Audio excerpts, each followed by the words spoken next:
अमीर बहू की वेजिटेरियन, गरीब बहू की नॉन वेजिटेरियन रसोई। वाह शालिनी बहू, तुम्हारे हाथ का खाना खाकर मैं बिल्कुल खुश हो जाता हूँ। इतना अच्छा खाना बनाती हो।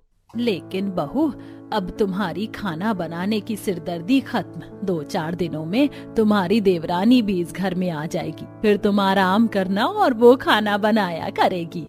ऐसा कुछ नहीं है माँ जी, मैं तो अपनी देवरानी की भी मदद करूंगी। क्यों बेचारी पर आते ही काम का बोझ डालना। देखा माँ, भाभी को कितनी फिक्र है मेरी पत्नी की। चलो मैं तो बेफिक्र हो गया। आप दोनों संभालते रहना एक दूसरे को अब। ये भी सही है देवर जी। खाना खाते वक्त हंसकर बातें चलती रहती हैं और कुछ ही दिनों में आशीष आलिया से शादी कर उसे घर ले आता है, जहाँ छोटे घर को देख शुरू में ही आलिया ताना मार देती है।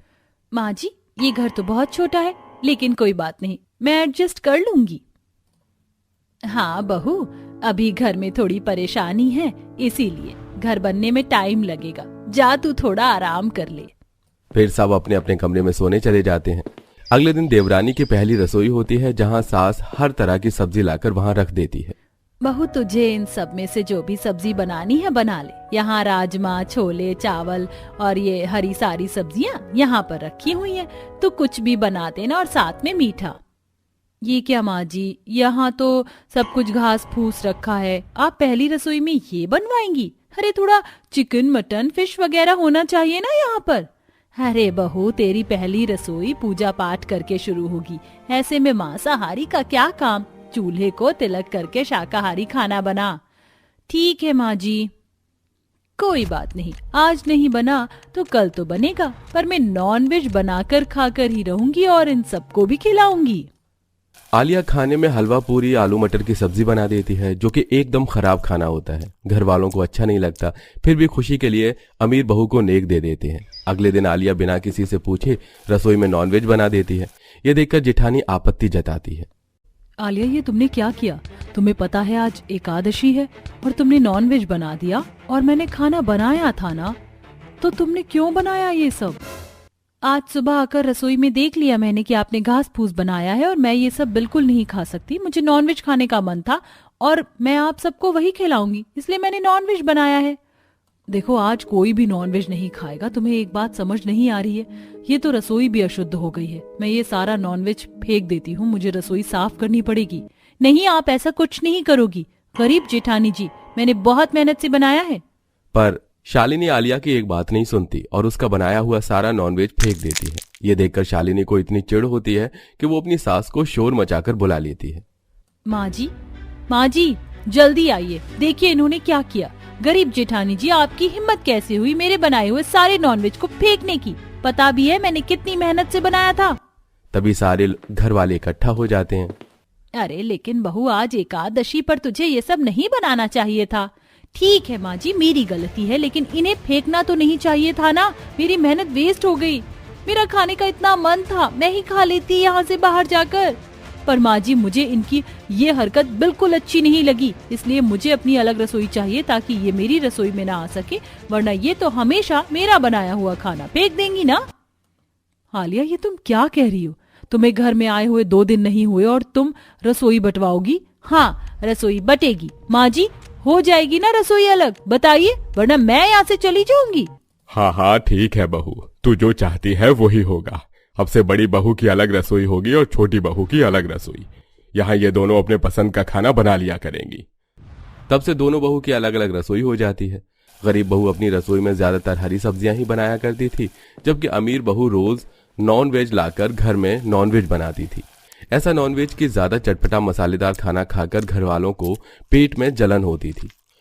ससुराल वाले उसके बने खाने को पसंद नहीं करते थे। 2-4 दिन बाद ससुराल वालों से छोटी बहू के हाथ का नॉनवेज खाना नहीं खाया जाता, तो वो बड़ी बहू की रसोई की खुशबू आने पर उसका शाकाहारी खाना खा लिया करते थे। ये देखकर भी आलिया को बहुत जलन होती थी। मैं कितना भी कुछ भी कर लूं, इन लोगों को कुछ नहीं पसंद आने वाला, और मेरा नॉनवेज तो खुद मुझे अच्छा नहीं लग रहा, अपना बनाया हुआ। अब मैं बाहर से ऑर्डर करूंगी। आलिया अपने कमरे में जाकर नॉनवेज ऑर्डर करती है। वहीं दूसरी तरफ घर वाले बड़ी बहू के हाथ का खाना खाते हैं।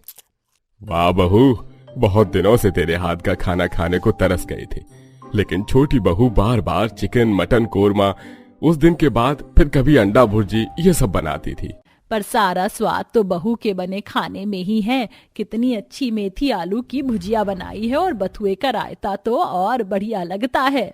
हाँ माँ, मुझे नॉनवेज से ज्यादा वेजिटेरियन खाना बहुत पसंद है, शालिनी के हाथ का। लेकिन बहुत दिन हो गए तुम्हारे हाथ का नॉनवेज खाना भी नहीं। पैसे कम लाता हूँ, इस वजह से बन ही नहीं पाता। पर तुम थोड़े दिन बाद बनाना। जी मैं बना दूंगी। कमरे में आलिया नॉनवेज खाकर डकार मारती है। आहा, ये KFC का चिकन कितना डिलीशियस होता है, मजा आ गया। पता नहीं मैं इतना अच्छा चिकन क्यों नहीं बना पाती, लेकिन कोई बात नहीं, मैं बाहर से खा लूंगी मंगवा कर। और उस जेठानी को तो मैं बताती हूँ। अगले दिन शालिनी पालक दाल बना रही होती है। ओहो, मैंने कुकर बंद कर दिया, कोई मिर्च मसाला नहीं डाला। कोई बात नहीं, जब बन जाएगी तो तड़के के साथ मैं मसाला डाल दूंगी। जब तक कमरे की सफाई कर लो। ये कहकर शालिनी अपने कमरे में चली जाती है और आलिया उसके पीछे से कुकर खोलकर एक्स्ट्रा मिर्च मसाले डाल देती है। अब आएगा मजा जब घर वाले खाएंगे तेज तर्रार तीखा खाना। कुछ ही देर में खाना बन जाता है और साथ सबको खाना परोस देती है। बाद में शालिनी सबको खाना खाते हुए देखती है। अरे माँ जी, ये आपने क्या किया? मैं आ तो रही थी, खाना परोस देती। अभी मैंने इसमें मिर्च मसाले भी नहीं डाले। अरे बहू, क्यों झूठ बोल रही है? आज तो तूने बहुत बढ़िया खाना बनाया, बहुत चटपटी सब्जी लग रही है। नमक थोड़ा तेज है पर मिर्च के साथ बढ़िया लग रहा है। क्या सच्ची माँ जी? फिर ठीक है, शायद मैं ही भूल गई होंगी मिर्च मसाले डालकर। अरे भाभी आइए ना, आप भी बैठकर खाना खाइए। ये क्या, मेरी बाजी तो उल्टी पड़ गई। खाना बेकार करवाना था, अच्छा हो गया। खैर, मुझे भूख लग रही है, अब मैं अपना चिकन खाती हूँ। ये कहकर आलिया रूम में जाकर चिकन खाने लग जाती है। और रोज रोज चिकन खाने से आलिया के पेट में इतना तेज दर्द होता है कि डॉक्टर उसे चिकन खाने के लिए मना कर देते हैं। तभी बिना चिकन के आलिया को रहा नहीं जाता और तबीयत खराब होने के तीसरे दिन में छुपकर कमरे में चिकन खा रही होती है कि उसके पति हाथ से छीन लेता है। आलिया, तुम्हारी तबीयत खराब है ना? डॉक्टर ने मना किया था ज्यादा स्पाइसी चिकन खाकर तुमने अपने पेट की हालत खराब कर दी है। देखो, कुछ वक्त तक मत खाओ। ये चिकन मैं घर वालों को दे देता हूँ और भाभी से मैंने खिचड़ी बनवाई है, वो खाओ। अरे मुझे नहीं खानी गरीब जेठानी जी के हाथ की खिचड़ी विचड़ी। लेकिन जब जेठानी खिचड़ी लाकर देती है तो वो खिचड़ी भी आलिया को बहुत अच्छी लगती है। अगले दिन फिर उसका मन चिकन पर आ जाता है। वहीं दूसरी तरफ बहुत टाइम बाद घर में चिकन बनाया जाता है, जिसकी खुशबू से आलिया दबे पांव जेठानी की गरीब रसोई में पहुंच जाती है और आधा पतीला चिकन चट कर जाती है। आहा, चिकन खाकर मजा आ गया। वैसे कुछ भी बोलो, मेरी जेठानी नॉन वेज और वेजिटेरियन दोनों बढ़िया खाना बनाती है। अब मैं चली जाती हूँ। इतने में जेठानी अपनी रसोई में जाती है, जहां उसे आधा पतीला चिकन दिखता है और पास खड़ी आलिया से वो पूछती है। आलिया, रसोई से चिकन गायब है, तुमने लिया क्या? नहीं जेठानी जी, मैं बीमार हूँ, मैं चिकन कैसे खा सकती हूँ? जरूर कोई बिल्ली आकर खा गई होगी। लेकिन आप फेंकना मत, इतना चिकन आप बर्बाद थोड़ी ना करोगी। ये कहकर आलिया अपने कमरे में चली जाती है, जहां आशीष कहता है, आलिया मुझे बहुत अच्छे से पता है, वो बिल्ली तुम ही हो जिसने भाभी के आधे चिकन को सफा चट कर दिया है। देखो, तबीयत ठीक कर लो, उसके बाद खाना। और तुम्हें चिकन इतना ही पसंद है तो भाभी से खुद बनाना सीख लो, ताकि तुम्हें बाहर से मंगवाना ना पड़े। घर का चिकन खाकर ठीक रहो। तुम बिल्कुल ठीक कह रहे हो, मैं उनसे खाना बनाना सीख लेती हूँ। यह कहकर आलिया अपनी जेठानी के सामने गलती को एक्सेप्ट करती है और उससे नॉनवेज और वेजिटेरियन खाना सीखने के लिए कहती है, जिसके बाद जेठानी मान जाती है और रोज रोज उसी की रसोई में जाकर खाना बनाना सिखाती है। और 15 दिन के बाद सबके लिए वेज और नॉनवेज दोनों तरीके का खाना बनाती है, जिसे खाकर घर वाले कहते हैं, बहू, तुम एक दिन में नॉनवेज या वेजिटेरियन बनाती हो, आज कैसे बना लिया? अरे आप ये सब छोड़िए ना, देखिए इसीलिए दोनों तरीके का खाना आज भी बहुत अच्छा बनाया है। काश इतना ही अच्छा छोटी बहू भी बना पाती तो अच्छा होता।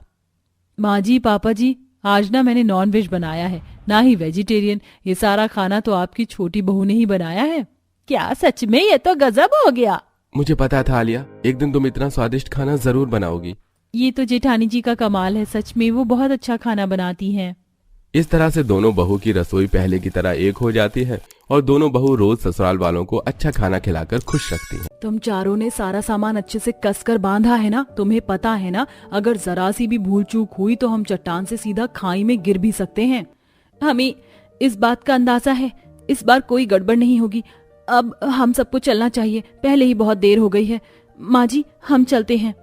महेश्वरी के चेहरे पर एक डर साफ साफ छाया हुआ दिखाई दे रहा था, क्योंकि 5 बहू का ससुराल एक खतरनाक चट्टान पर बना हुआ था, जो कि कई फीट की ऊंचाई पर था, जहां से रोजगार कमाने के लिए बहुओं को रोजाना चढ़ना उतरना पड़ता था।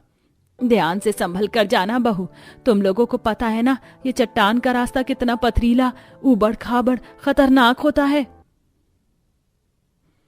माँ जी आप हमारी बिल्कुल चिंता मत कीजिए, हम शाम ढलने से पहले आ जाएंगी। फिलहाल हम सबको चावड़ी बाजार जाना है। कुछ देर में चट्टान पार करके पांचों चावड़ी बाजार में आकर सुंदर सुंदर छोटी ताजमहल, बर्तन, शहद वगैरह बेचकर दोबारा से चट्टान पर चढ़ने लगती हैं। देखो शाम ढल रही है, जल्दी करो, सूरज डूबने से पहले हमको हमारे ससुराल में पहुंचना होगा। जल्दी जल्दी चढ़ो। हम कोशिश कर रही हैं लेकिन ठंड से हम सबके हाथ लाल पड़ गए हैं। कितना कठिन है हम बहुओं का जीवन। काश हमारा भी ससुराल जमीन पर होता, चट्टान पर नहीं।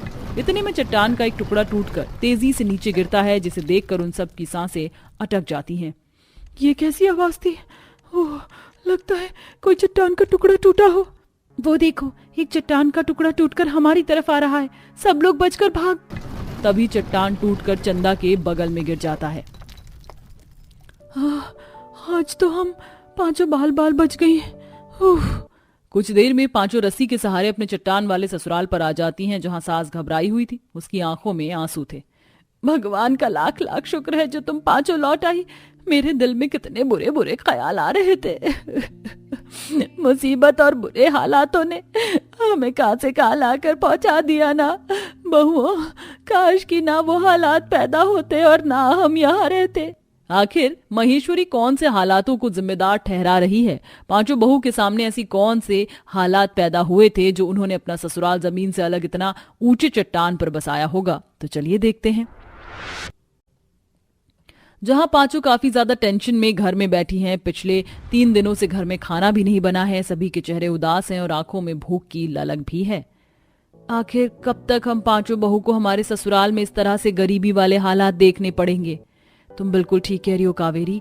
इस गांव के अंदर बिल्कुल काम धंधा नहीं बच गया और हमारे पति लोग भी शहर जाकर कमाने को राजी नहीं हैं। तो हम पांचों बहू किस लिए हैं? हम उन्हें मनाएंगी। पांचों बहू अनीता, शिल्पा, रत्ना, कावेरी, चंदा अपने पति के पास आकर बोलती हैं। देखिए, कब तक आप पांचों भाई इस गांव में काम के इंतजार में हाथ पर हाथ धरे बैठे रहेंगे? किराए के ससुराल पर हम बहुएं बेचारी कब तक भटकेंगी? कल को हमारे बाल बच्चे होंगे तो अपना घर चाहिए होगा। और मकान मालिक का भी क्या भरोसा कब हमें अपने इस घर से बेदखल कर दे, क्योंकि पिछले 4-5 महीने का किराया भी रुका पड़ा है। बहुओं की बातें सुनकर बड़े 2 बेटे उमेश, महेश सोच कर बोलते हैं। हमारी पत्नियां सही बोल रही हैं। हम शहर जाकर कमाते हैं। हमारे इस गांव में तो चट्टान और पहाड़ को छोड़कर और कुछ भी नहीं है। इस तरह पांचों बेटे महेश्वरी का आशीर्वाद लेकर जाने लगते हैं। अच्छा माँ, चलते हैं। आशीर्वाद दो कि सफल होकर लौटें। महेश्वरी रोते हुए बेटे को शहर के लिए विदा करती है।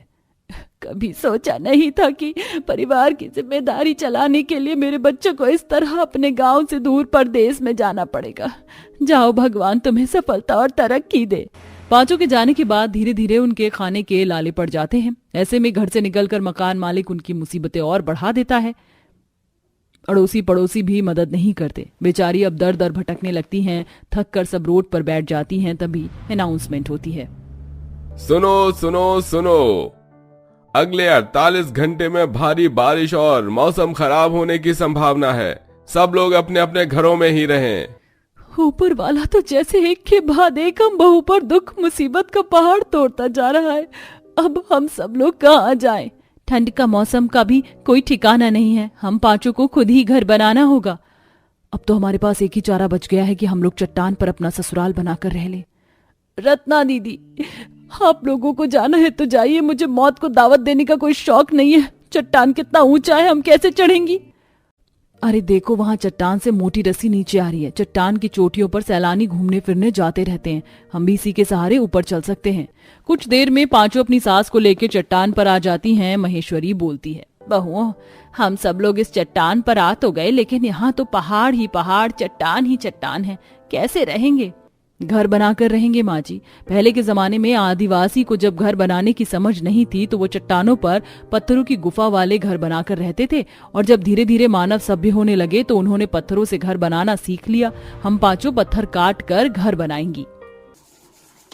पांचों पत्थर काट कर रहने के लिए चट्टान पर घर बना लेती हैं। आज तो हमारी ज्यादा ही मेहनत हो गई। हाँ, मगर दिल में खुशी है। हम पांचों ने जुगाड़ लगाकर चट्टान पर अपना ससुराल बसा लिया। मगर इतनी मेहनत करने के बाद मुझको तो जोर की भूख लगी है, चलो आग जलाने का जुगाड़ करते हैं। चंदा फौरन 2 पत्थर घिसने लगती है, तभी उसमें से चिंगारी निकलती है और आग जल जाती है। चारों बहू तारीफ करती हैं। अरे वाह, तुम तो बहुत बड़ी जुगाड़ू निकली चंदा, पत्थर से आग जला लिया। हाँ, मेरे पास मक्के के कुछ दाने हैं, इसी से ही आग में भूनकर खा लेते हैं फिलहाल। इसी तरह सब गुजारा करते हैं। अगले दिन जब सब पत्थर वाले घर से बाहर निकलती तो चट्टान के चारों तरफ मधुमक्खी भिनभिनाते देखती हैं। ये मधुमक्खियां कहाँ से आ गई? तुम्हें नहीं पता क्या शिल्पा, मधुमक्खियां चट्टान की ऊंचाई वाले पेड़ों पर ही छत्ता लगाते हैं। वो देखो इनका छत्ता, हम इनका शहद निकालकर बेचकर पैसा कमा सकते हैं। तभी पत्थर तोड़ रही रत्ना खुश होकर बोलती है, चारों इधर आकर देखो मुझको क्या मिला। पत्थर ही तो हैं, आप तो इसे देखकर ऐसे खुश हो रही हैं जैसे खजाना हाथ लग गया हो। अनीता, ये खजाने से कम भी नहीं है। मैंने भूगोल में पढ़ा था, चट्टान के अंदर बहुत ही महंगे खनिज निकलते हैं, तांबा, कांसा और कोयला भी। हम कोयले का इस्तेमाल करके खाना बना सकते हैं और तांबे और कांसे के बर्तन बनाकर खुद भी इस्तेमाल कर सकते हैं और बाजार में भी बेच सकते हैं। अरे वाह, मुझे तो लगा था इस चट्टान पर ससुराल बसाकर पता नहीं हम रह भी पाएंगे कि नहीं, मगर देखो ये चट्टान तो बड़ी काम की चीज है। पांचों चट्टान से मिलने वाली अलग अलग धातु का सामान बनाती हैं। तो बहू पीतल कांसे से बर्तन बनाती हैं और तीसरी बहू कोयला निकालती है और 2 बहुओं को चट्टान खोदने पर संगमरमर भी मिलता है, जिससे तराश कर वह छोटे छोटे ताजमहल की नक्काशी करके उन्हें ले जाकर बाजार में बेचती हैं, जिससे उनकी बहुत कमाई होती है। लेकिन चट्टान पर चढ़ना उतरना उनके लिए जोखिम भरा सफर होता है। आज तो हमारा बनाया सब कुछ बिक गया और कमाई कितनी अच्छी हो गई, अब घर चलते हैं। इसी तरह से पांचों जुगाड़ बहू का चट्टान वाले ससुराल में रहने का कठिन सफर जारी था और अब उनके लिए ये आम बात हो चुकी थी। ये सब्जियां कितनी जल्दी जल्दी खत्म हो जाती हैं, फिर वैष्णो देवी जितनी लंबी चढ़ाई चढ़ के नीचे सब्जी लेने जाना पड़ेगा। काश कि हम चट्टान पर ही सब्जी उगा लेते। हाँ, चट्टान की मिट्टी भुरभुरी और खेती के लिए सबसे अच्छी होती है। हम आज ही बाजार से बीज लाकर लगा देते हैं। पांचों जुगाड़ू बहू चट्टान पर खेती भी कर लेती हैं। चट्टान के झरने से उनको मीठा पानी भी पीने को मिल जाता है, जिससे अब चट्टान पर बसी जिंदगी कठिन से आसान हो जाती है। और आखिरकार पूरे 1 साल बाद पांचों के पति लौट आते हैं। महेश्वरी और पांचों बहू रो पड़ती हैं। आप पांचों वापस आ गए, लेकिन आपको किसने बताया कि हम यहाँ? गांव जाकर पता चला कि हमारे जाने के पीछे से मकान मालिक ने तुम लोगों को निकाल दिया था और तुम चट्टान पर रह रही हो। हमें गर्व हो रहा है कि तुम पांचों कितनी हिम्मत वाली हो, तभी तो चट्टान पर घर बना लिया। लेकिन अब हम सब लोगों को यहाँ रहने की जरूरत नहीं। हम शहर से बहुत पैसा कमा कर लाए हैं, हम खुद का पक्का घर बनवा लेंगे। पांचों के पति गांव के अंदर जमीन खरीद कर रहने लगते हैं, लेकिन पांचों बहू अपने चट्टान वाले ससुराल में आती जाती रहती हैं और वहां से खनिज, शहद, तांबे, कांसे के बर्तन बनाकर बाजार में बेचने का काम जारी रखती हैं।